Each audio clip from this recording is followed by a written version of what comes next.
Now, although I'm chairing the meeting this morning, I thought it would be quite useful for me to set the scene because I know that I recognize quite a few of the colleagues around the room. A lot of you have been involved in immunization for some time, and some of you are coming new to vaccine transmission program. However, quite a number of faces who are relatively new. So I thought it would be quite useful to actually give you some of the background about how we organize immunization program in Scotland, or at least until 2018, and what is it and why you are doing BTP, why and how. So I thought that will set the scene for subsequent speakers. And what we're going to do also is that we'll take discussion, with plenty of time for discussion at the end of each session. So we'll speak, three of us, and then, as I say, we'll take discussion. So if you've got any question, please just hang on to it. So if this, what I'm going to say is pretty basic for you, apology, but I think it'll be quite useful for people to see the whole thing into context to set the scene. So just to go over quickly, as you know, until 2018, we got a number of immunization kind of stream. There are four main ones. We've got the childhood program, which are mainly the routine program for under 5. We've got the 2 to 5-year-old flu, for under 5, 2 to 5-year-old. We've got the school-based program, and we've got the biggest program, which is general practice-based. Now, these are different because if you look at the two blue ones, these two are call, recall, and coordination are done by the health boards, HSCPs. All the call, recall for the pre-5 done by SIRS, and for the school program done by the school child health system. And what happened in the first one, although the call, recall done by the health board, actually service delivery model was slightly different until 2018, is that it used to be the delivered, apart from Lanarkshire, who moved some years ago to community clinics, used to be done by the individual GP practice. But majority of the staff who delivered the program were employed by the HSCP or the health board, about 75%. Whether this one is primarily, because that's only came in 2013, it is primarily done by the GP practices. Although there is a national letter going out telling parents to go to their GP to make an appointment, actual call, recall, and more importantly, recording of the data is done in the GP system. And also the extracting of the data by HPS is done from the HPS, the GP system. It's quite important because, as you'll see, as you're moving away from it, it will have significant knock-on effect on the IT. For the school program, again, usually it's same as the child program. The coordination call, recall by the health board child health team, HSCP staff, and actually all the staff who deliver the program at school are also employed by the HSCP stroke health board staff as well. But the biggest program, as you'll see, is the adult program covering pneumococcal, flu, shingles, and so on. And these are primarily relying on the GP IT system. GPs do call, recall. Again, there is a national letter that goes out for the over 65, telling them to go to their GPs, but all the other call, recall, recording, and is done in the GP system, and the extraction of the data also in the GP system by HPS to monitor the uptake rate. So I think it's important for you to understand the differences in how the vaccine was organized until 2018. Now, on the whole, when I speak to colleagues, again, I was invited to speak to a conference in Manchester, and a colleague from Public Health England came to see me and said, "Are you mad?" That's what you mean. I said, "Are you mad? Why you are changing the system been working for so long? You should always remember if it's not broken, don't fix it." I said, "Well, that's where we are." So I think it'll be useful. The reason why they think we're mad is this. If you look at the data, these are the uptake rate data, the quarterly uptake rate data going back last 4 years for the pre-5 childhood immunization program. And as you'd agree that our childhood immunization program is a very successful program. Got uptake rate about 97% for most of the vaccine. Although there is a slight drop over the last few years, probably about 1%, 1.5%, probably due to all the background noise from the social media about the anti-vaccination group and so on. But overall, it is an extremely successful program, probably one of the best in the world, UK-wide. The 97% is pretty good. Apart from, obviously, the bottom one, the green one is called the rotavirus. Again, those of you who may not be familiar with the rotavirus, This is a vaccine introduced 2013. The problem with the rotavirus, they're about 4 or 5% below the other the vaccine, is that this is a very time the limited the schedule, because unless you give the first dose by 15 weeks, you can't give it to them again because of the contraindication. So unless you can get the vaccine done, it's given at 2 months and 3 months. Unless you can get the babies in before the 15 week to the first dose, and the second dose must be given by 6 months, you simply lost them. Which means that unless you bring those babies on real time, they are not going to get the vaccine. And that's why there's the difference of 4% there. Because those babies, although they get caught up by our system later on for all the other vaccine, but they can't get caught up for rotavirus because it'll be too late for them, because they can't get them. And that's why the difference is. And again, what we can do as part of the BTP, use the uptake rate for BTP, the rotavirus, or the gap between the rotavirus and the other vaccine as an indicator of how well we are doing giving vaccine in real time. So that could be an indicator for the new service to see, are we doing any better or worse than what you've been doing until now? Because if you can reduce that gap, it suggests that babies are getting vaccine in real time. It's important because rotavirus may be just a mild infection for majority of the cases, but remember, if they don't get the rotavirus, what else they're not getting? Meningitis B vaccine, because meningitis B, the peak rate of infection at the age of 5 months. Therefore, if they're not getting rotavirus, they're not getting their Men B, which means that they remain at risk of Men B infection at the peak of their infection risk.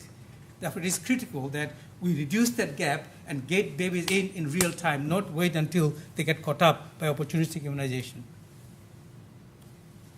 And again, if you look at the data, these are the data, Scottish data by SIMD, the Scottish Index of Multiple Deprivation. And again, if you look at those who are most deprived and least deprived, these are at 24 months. And what's happening here is that our system is catching up with those babies who haven't had the rotavirus. And as you can see, the gap between those who are SIMD 1 and 5 is very, very narrow. So immunization is probably one of the best way to reduce inequalities in health. Look at this, only less than 1% between those. So that's very good example of how our system actually until now been doing extremely well on this. So what you have in the routine program is that you get a program is very successful with very high uptake rate, partly due to the ease of access to target group, because babies, parents just bring them to the clinic, unlike teenagers who are out there doing things they shouldn't be doing, but that's another matter. And also parental motivation for protecting their babies as well, because obviously they're very concerned about the newborn bundle and they want to protect them, and majority of them do anyway. And that's why you got very good uptake rate. And there are very little variation in uptake between practices and also by social deprivation, as I've shown you already.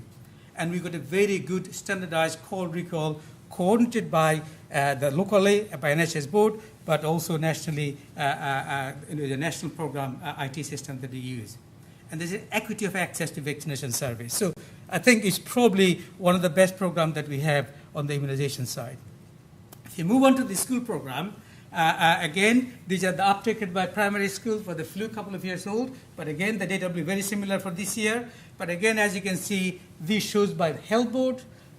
On the whole, uptake is about 73, 74%. But there are some, most health board are around 70% margin. But there's some variation between health board, but not huge variation. These are the HPV uptake rate, again showing by SIMD for girls by S3, first dose, second dose. There are, as you can see, as they get older, the gap between SIMD1 and SIMD5 get wider. And again, I'll tell you exactly why the case is. Again, you probably know that. As you can see, the gap is slightly wider uptake rate, but on the whole, probably UK probably got on the highest HPV uptake rate in the world as well. So we are doing reasonably well with the school program as well. So the school-based program, again, we got very standard service across all the NHS board, because most health boards got a school immunization team or got immunization team going to school. We got standardized call recall and mop-up coordinated with the NHS board. What tends to happen is that they call them at S1, S2, whenever they're due, and then continue to call them at S3, S4, S5 every time they go to school until they leave school. And we got very good uptake rate with approximately 75% for flu and 93% for HPV first dose. However, the uptake gradually drops with more SIMD variation as the vaccine is given later years due to absenteeism from school, because they are, by the S3, quite a few of them, unfortunately, don't attend school. And also, there's less opportunity to mop up, because if you got S1, you got 4 years of mop up. But if you start at S3, you only got 2 years, because a lot of them leave at S5. So these are the school-based program and the pre-5 routine program. I now want you to contrast with the programs that are coordinated by general practice. Now, this is the uptake rate for 2 to 5-year-old flu. The current uptake rate is roughly about 55%. But that's not, to me, that's not the issue that I want to address. What I want to address to you is that these are about 100 practices in Scotland. What I want to highlight is the variation in uptake rate. If you look at the top 25% of the practices, they're excellent uptake rate, over 70 to 100%. Vast majority, about half of them sit in the middle. But if you are a patient of these practices, about 25% of the GP practices, uptake rate is half compared to those top half of the practices. So got huge variation in uptake rate in 2 to 5-year-old flu. Again, these are primarily call recall done by GP practices themselves. This is the flu for adult, the at-risk under 65, exactly the same picture. Uptake rate on average about 46%. And again, in fact, it's gone down since then. Again, look at the huge variation. There are excellent practices going on at the right side. There are vast majority sitting in the middle. And there are significant, not just small numbers, significant, about a quarter of the practices. If you are unlucky to be a patient of this group, your chance of getting the vaccine less than half compared to those who are on the top 25. And so every vaccine you look at, this is shingles, every vaccine you look at, which currently rely on coordination and call recall by primary care, you got exactly the same picture.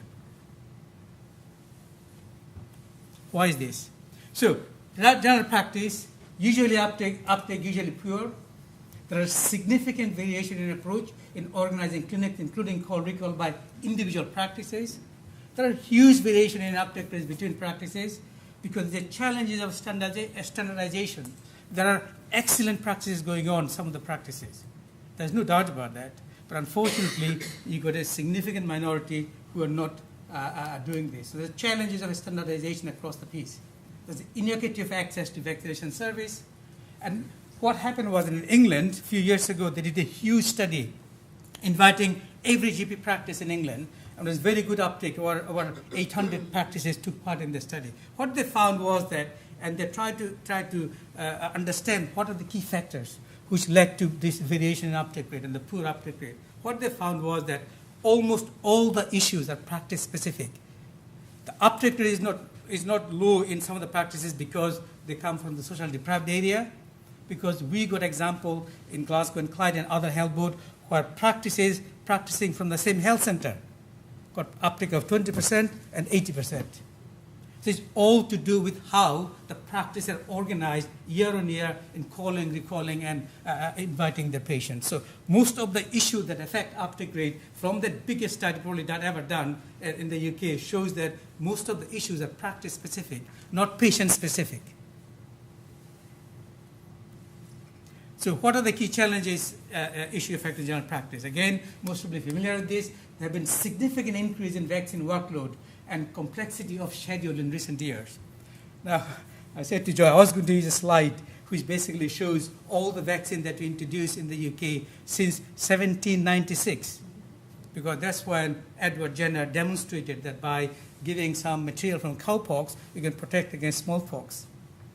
But Joy, I just found it yesterday, Joy is using the slide, so I'm not going to use it, so I'm not going to steal her thunder. But just a key point is that if you look at that slide later on, if you look at how many vaccines, how many changes we made to the vaccination program, the number of changes since the millennium, 2000, were same as for the last 200 years. So you can see the extent of the changes in immunization program for the last 17, 18 years. Almost same as what they've done the last 200 years. So there's huge changes and the huge increase in workload. And all we do every time a new vaccine comes in, GPs. And quite often, GPs bring in some extra resources for the practice nurses. The practice nurses quite often has to just add on their workload. So the whole system is becoming overburdened with the immunization services. There is also recruitment and retention crisis in primary care. Again, most of you are familiar with this, with unsustainable workload. And the GP is also changing their role to become the expert generalist. So what happened as part of the negotiation with the SGPC, the Scottish GP Committee with the Scottish Government, they wanted to basically look at or explore services that could be delivered the other bits of the NHS system to release some of their time so they could concentrate on other area, including chronic disease management and so on. And that's how the vaccine transmission program was mooted, and that's how it came into being, that we can look at how we can actually find delivery of some of the program delivered by GPs through other system as well. So again, the BTP to be implemented, it is the implementation is coordinated by the Scottish Government with input from all the NHS board through the BCM steering group. BCM is the business change managers. So every health board got a business change manager who joined the steering group, coordinated by the Scottish Government. And the BCM steering group got a number of the subgroup as well. One on IT, communication and engagement, who is involved in organizing this seminar, the travel health, workforce, and so on. And although it is a 3-year phase program, it's supposed to be fully up and running with the complete transformation by 2021, the most important thing is that we are not going to take it away from GPs until there is a safe and sustainable alternative service available. Because that's the MOU with the SGPC. If you're not able to deliver the alternative model, it stays with the GPs. No matter what the GPs tell you, that's the deal. The Scottish Government is quite clear. Until we can replace the whole thing and provide a safe and sustainable model, it will remain with the GPs. You're shaking your head. I'm sure we can discuss it. Well, I can assure you that that's the line the Scottish Government currently hold, and there may be vaccine, and I'll come back to it later, where we'll not be able to transfer over, particularly shingles, for reasons I'll tell you, because it's not going to be safe to do that. Second point is that, remember, as part of the overall primary care transformation program, there are certain money has been made available to HSCPs and IAs and primary care. It is important that BTP is one of the 6 work streams. It is important that you do need to invest into immunization. It's simply not going to be that, unless you invest resources properly and provide a robust and flexible service, we will not be able to improve the service. But there are huge opportunities, as you'll see in a minute. Obviously, most of the work of local delivery will be done at the board level. Board level, working closely with all the stakeholders, HSCPs, IAs, community pharmacy, and others, all the stakeholders in the board level who are involved in delivering the program. And that's what the most of the key work need to be done. So what are the key challenges of BTP? I think one of the biggest challenges they're going to face is the availability of the approved IT system to identify those who are at risk, call, recall, and record the data, and more importantly, sharing the data then with primary care as well. Because, as I said to you already, both the 2 to 5-year-old flu and all the adult program, the current call, recall, recording, and data extraction are done by the GP IT system. And we take the immunization away from GP practices, we're not going to have access to their IT system. Unless you somehow can magic give us access to it somehow. So I think that's going to be the biggest challenge, as well as resources. Obviously, the funding has been given as a block funding from the Scottish Government to the whole of primary care transformation program, and it is important that the vaccine, the BTP, get its share of the resources to be able to deliver a safe and sustainable service. So it is important that the vaccine gets the priority it deserves. And obviously, when I speak to some of our HSCP directors, the chief officers, they tell me that the amount of resources given to primary care is not going to be enough. Now, well, if that's the case, they need to negotiate with the Scottish Government for more resources. That's not above my pay grade. So it is important that we get the resources that we need. Not forgetting a workforce capacity. At the moment, a lot of these are delivered by the practice nurses and others. So we can't just magic a lot of extra nurses, because they need to identify the workforce, train them up, and also capacity of the infrastructure. I mean, even when you try to identify a clinic for the pre-5, we struggle to find accommodation for them. So I don't know, the infrastructure is there to be able to provide alternative delivery model as well as alternative capacity and the accommodation as well. And there is also the concern about the fragmentation of the service, because as you all know that if a mother turns up with a toddler to a GP for something, GP can ask, well, have you had this child vaccinated? They can do opportunistic immunization. And there is this concern that actually with the new model, that might suffer. Again, we don't know. We may have some early data, but we don't know exactly whether by not or losing that opportunistic immunization, whether it's going to have a negative impact on the vaccine the program. Having said that, I'm always a glass half full person, so always look at the opportunity as well as the challenges. I think there are huge opportunities for us to significantly improve the vaccination service in Scotland, as well as supporting the evolving role of the GPs as intended. We can provide standardized adult and pre-5 flu vaccine service with standardized call recall, which are not currently the case. So there are a huge opportunity if we are willing to put the resources in, get the IT sorted eventually, and do the standardized call recall done exactly the same way we do for pre-5 children as well as for the school program.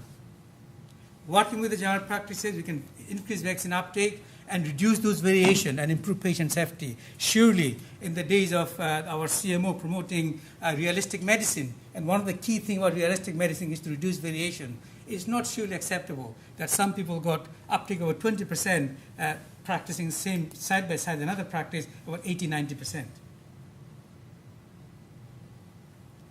So our key other thing we're going to look at is the reduced variation, improving travel health service provision.